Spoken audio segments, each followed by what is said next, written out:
మాజీ క్రికెటర్ అంబటి రాయుడు తాజాగా జనసేన అధినేత పవన్ కళ్యాణ్తో భేటీ అయ్యారు. ఈ సమావేశంపై అంబటి రాయుడు కీలక ప్రకటన చేశారు.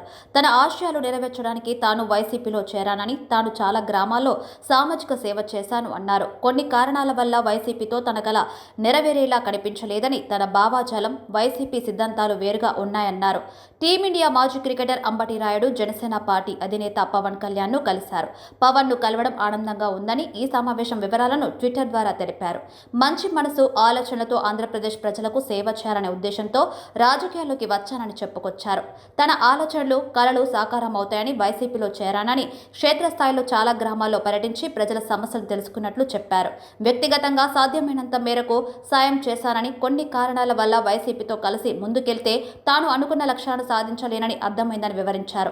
ఈ విషయంలో ఎవరిని తప్పుపట్టడం లేదని, తన ఆలోచన, వైసీపీ ఆలోచనలు భిన్నంగా ఉన్నాయన్నారు. తాను ఎన్నికల్లో ఫలానా స్థానం నుంచి పోటీ చేయాలని అనుకోలేదన్నారు రాయుడు. ఇక రాజకీయాలు దూరంగా ఉండాలనుకున్నా కానీ నిర్ణయం తీసుకునే ముందు ఒకసారి పవన్ అన్నను కలవమని తన స్నేహితులు, శ్రేయోభిలాషులు సలహా ఇచ్చారన్నారు. ఆయన సిద్ధాంతాల గురించి తెలుసుకోమని చెప్పారని, అందుకే పవన్ను కలిసి మాట్లాడారన్నారు. జీవితం, రాజకీయాలతో పాటు ఆయన్ను అర్థం చేసుకునేందుకు ప్రయత్నించానని, తమ ఇద్దరి ఆలోచనలు ఒకటే అన్నారు. పవన్ భావాజాలం, తన దృక్పథం ఒకేలా ఉన్నాయన్నారు. ఇంటర్నేషనల్ క్రికెట్ లీగ్ కోసం త్వరలోనే దుబాయ్ వెళ్తున్నానని, తాను ఎక్కడ ఉన్న ఆంధ్రప్రదేశ్ ప్రజలకు అండగా ఉంటానని ట్వీట్ చేశారు. ఐపీఎల్ 2023 సమయంలో క్రికెట్కు పూర్తిగా గుడ్ బై ప్రకటించిన అంబటి రాయుడు రాజకీయాల పట్ల ఆసక్తి కనబర్చారు. ఏపీ సీఎం జగన్పై ప్రశంసలు కురిపిస్తూ వరుసగా ట్వీట్లు చేశారు. ఐపీఎల్ ట్రోఫీతో చెన్నై సూపర్ కింగ్స్ సభ్యులతో కలిసి సీఎం జగన్ను కలిశారు. గుంటూరు జిల్లా వ్యాప్తంగా పర్యటించారు. పలు సేవా కార్యక్రమాల్లో కూడా పాల్గొన్నారు. అయితే ఒక అడుగు ముందుకేసి డిసెంబర్లో వైసీపీలో చేరారు.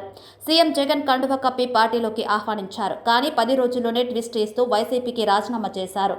తాను పార్టీని వీడటానికి దుబాయ్ క్రికెట్ లీగ్ కారణమని చెప్పారు. అయితే ఉన్నట్టుండి మళ్లీ జనసేన అధినేత పవన్ కళ్యాణ్ను కలవడం ఆసక్తికరంగా మారింది. రాయుడు మాటల్ని బట్టి చూస్తే జనసేన పార్టీలో చేరడం ఖాయంగా కనిపిస్తుంది. అయితే ఆయన జనసేనలో చేరికపై మాత్రం ఎలాంటి ప్రకటన చేయలేదు. ఈసారి ఎన్నికల్లో పోటీ చేస్తారా, కేవలం ప్రచారానికి పరిమితం అవుతారా అన్నది క్లారిటీ లేదు. ప్రస్తుతం దుబాయ్ వెళ్తున్నట్లు మాత్రమే రాయుడు చెప్పారు. ఆ టోర్నీ తర్వాత ఈ అంశాలపై క్లారిటీ వచ్చే అవకాశం ఉందనే చర్చ జరుగుతుంది.